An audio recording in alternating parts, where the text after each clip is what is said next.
Out on bond and at large for 20 years, leaving his victim and serious child sex crimes unresolved in Travis County.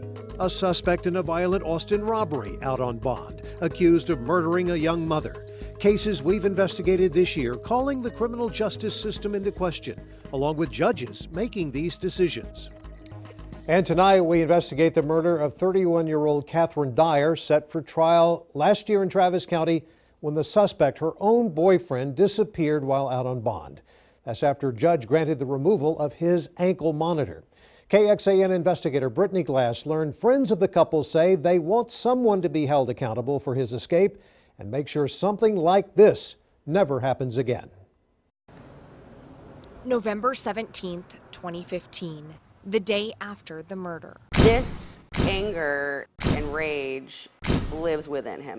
Friends worried they hadn't heard from Catherine Dyer went to check on her. The house was horrific. The level of destruction I've never seen like that in my life. I don't know what was more disturbing, the destruction of the house or the room where we found Catherine. They do not want to be identified for safety concerns. Both knew Catherine and her boyfriend, Kevin Michael Wagaspak, or Mike, as his friends called him, really well. The person who did that wasn't the Mike I grew up and knew and loved. That was something else that did that. But arrest records show Mike has a colorful criminal history, from drug possession to terroristic threat and unlawfully carrying a weapon. He's a scary, angry man. Although Mike and Catherine had known each other since high school, their friends say they didn't start dating until their 30s. They were together for a few years before she was killed in their home. According to a police report, Mike confessed to the crime in a 911 call, telling dispatchers he killed a woman and her name is Catherine Dyer. She ended up losing her life because she loved the wrong guy. Mike took off to Mississippi. He was arrested there and extradited back a few weeks later to face murder charges. Booked into Travis County Jail, his bond was set at $250,000. In June 2016, he posted bond and was released with a GPS monitor on his ankle to make sure he wouldn't run again. That is until the following spring when Judge Tamara Needles agreed to Mike's lawyer's request to have it removed. I couldn't believe it when I heard it, especially since he already fled. You would think that would be the first sign to make you think twice before taking off something like a GPS monitor. Although prosecutors voiced their opposition to the removal in open court and then by email with Judge Needles on April 13th, 2017, it was too late. She had already signed off on the removal the day before. Obviously, you'd made up your mind because you did it.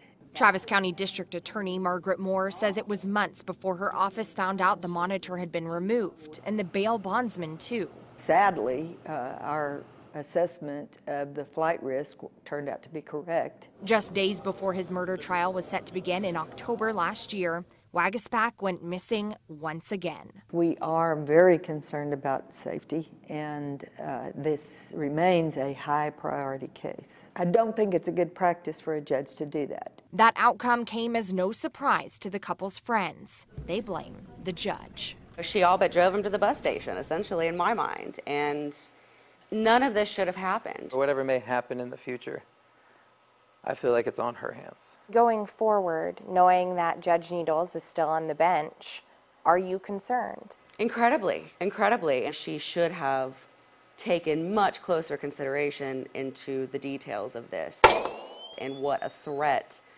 he is, was, and will continue to be because of her choices.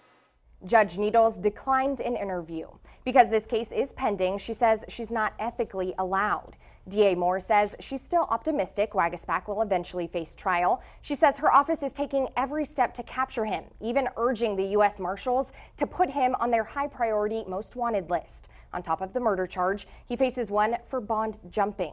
His attorney has said his client was successful on the GPS monitoring condition and that he requested removal due to employment concerns. Brittany, in Texas, bond conditions are solely decided by the judge in each case. There's no standard or requirements for the judge. Robert, that's right. There's not. But as we have been looking into this issue, State Representative Joe Moody, who was once a prosecutor, told us one of the big focal points in criminal justice reform is right-sizing penalties, and bail jumping should be part of that discussion in the next legislative session, which begins in January.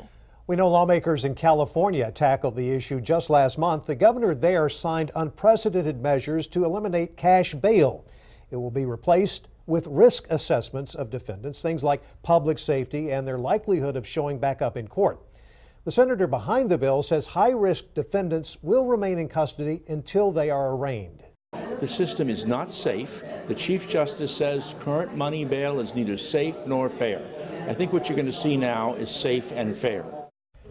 More about the changes in California and the string of Travis County bond jumping cases we're tracking now in this story on the investigative page of KXAN.com.